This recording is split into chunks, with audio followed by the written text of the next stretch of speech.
Gilbert Henry Collins was a British writer. He was born in 1890 in Southampton, the son of merchant Henry Collins and his wife Harriet. He was educated at King Edward VI School. During World War I, he served as a gunner in the Royal Garrison Artillery. From 1919 to 1922, he was a member of the British Consular Service in China.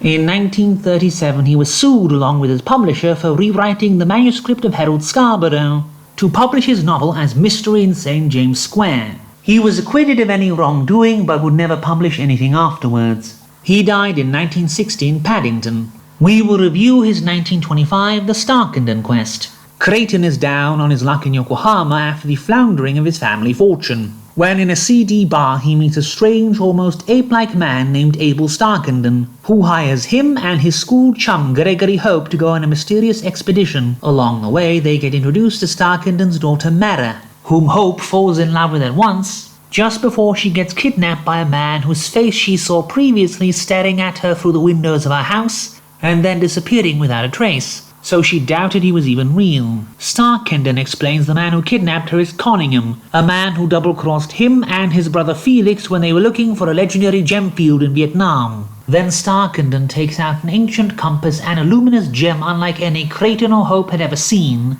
called an eye stone, and produces his translation from an ancient manuscript he found in Starkenden Abbey, coming from his ancestor Wulf Starkenden, who escaped England to sea after the coming of William the Conqueror, and found a group of, as he calls them, yellow magicians who led him across faraway seas, where the mystical eye stone was discovered and passed down through every generation of the Starkenden family. The source of the luminous eye stones is the gem field, which Abel and Felix Starkenden looked for 16 years ago, before they were betrayed by Conyngham, only Abel escaping with his life. As they follow the trail of Conyngham, they discover Mara went with him of her own accord and was in a very good mood. Along the way, they pick up the giant Frenchman Ducros, who fled from the Foreign Legion and became a king in the wilderness. With his gigantic strength, they make their way into the hidden tunnel city populated by hairy dwarves, where Conyngham was headed and where the eye stones come from. But Ducros betrays them and they get captured. It turns out Conyngham was Starkenden's brother, whom Abel left behind to die. Also, Abel's real name is Esau and his brother's name is Jacob, not Felix. And I have no idea why this plot point is even here, the twist means nothing. Creighton and Hope get locked up and see a dead woman whom they think is Mara, part of Jacob's convoluted plan to make them willing to leave while leaving Esau/Abel behind, to be imprisoned in the caves for years until eventually being sacrificed to a giant flaming tiger.